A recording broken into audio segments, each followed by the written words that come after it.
Thank you, Glynda Carr, for joining us today to talk to Black Women Unmuted. I would love you to just jump straight in and tell people who you are and what does Higher Heights represent and mean for policy and the future of Black women in America.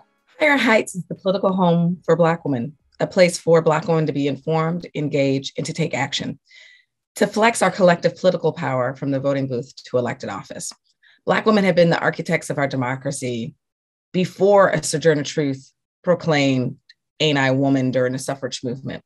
But we've seen throughout the civil rights movement, the women's movement, in modern day movements like Black Lives Matter, hashtag Black Women Lead, that Black women have been not only a force at the voting booth, but we see incremental gains in our representation. And when we elect Black women, they not only center Black women, our families, and our communities, but frankly, their leadership in this moment help to move this country forward. We here at Black Women Unmuted, we have a whole Madam Mayor series that we do. So there's a lot of races that are happening that really show that Black women have not just so-called wait your turn, but have just taken over with progressive agendas on top of that. Can you talk about some of these key races where Black women's faces are really appearing? This November, we have an opportunity to elect more Black women who will serve in some of the largest cities in this country.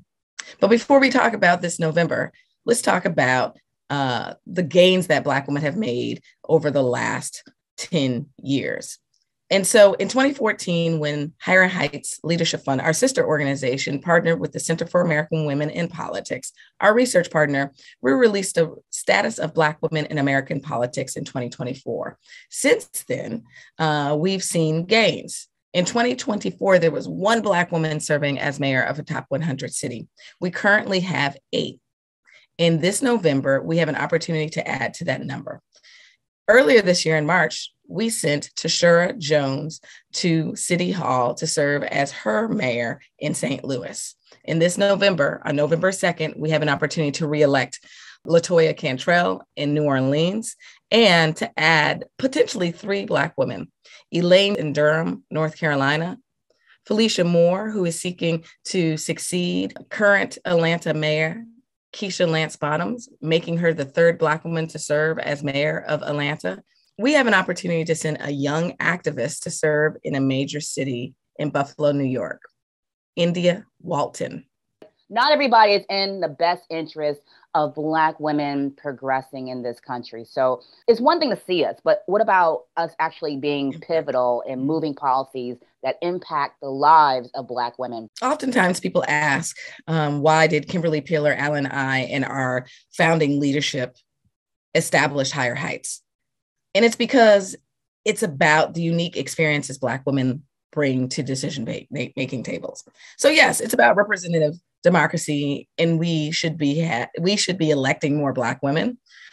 But research actually points to when you elect Black women, they're coalition builders.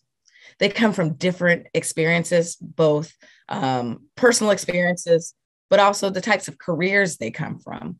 And what we've seen that the Black women over the last 10 years have hit the ground running with innovative policies and continuing to be advocates on issues that center Black women. So let me give you a quick example. I use the 2018 congressional race as a great illustration of Black women leading. So 2018 was the 50th anniversary of Shirley Chisholm running and winning for Congress, making her the first Black woman to ever serve in that body. In that year, we sent the largest number of Black women to Congress as a cohort, 5 Black women. And those 5 Black women included a nurse, a teacher, but not only a teacher, the 2016 Teacher of the Year. We sent a state legislator and a Somalian refugee, a city council member, and a mother who lost her son to racially motivated gun violence. Fast forward to 2020, their unique voices were at that decision-making table at the right time. Who better to help create policies that not only supported Black women in our communities, but this entire nation, but a nurse during a public pandemic, a teacher who was helping to ensure that there was equity as we tried to teach our children at home through literally Zoom.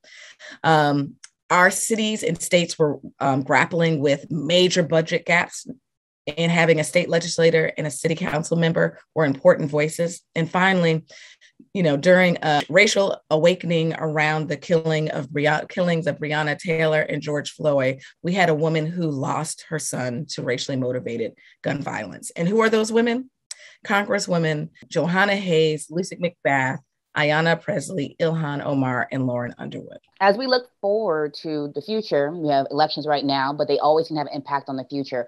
What will be the impact of the women who are running right now, should they get into these offices, on the 2022 races? Going into 2022, the women elected this year will create a role modeling effect. And that has actually started since the Shirley Chisholm bold run for Congress. Stacey Abrams literally built this moment for the women that are running this November. Kamala Harris is the beginning of a new timeline and blueprint for Black women. And the women that run this November, and frankly, the women who run and lose this November, all are part of the political mapping and strategy for Black women. It's the work of Higher Heights. We are launching a 10-year strategic plan. What does 2030 look like? In 2022 is going to be a part of that blueprint. And we already see that we're on pace to have a record number of women running in 2022, including we already have the largest number of Black women running for governor in our country's history. There are Black women running in South Carolina, Massachusetts, and Iowa. And there's speculation of Black women who will declare governor in New York. And everybody's looking for Georgia to see if Stacey Abrams will run in 2022.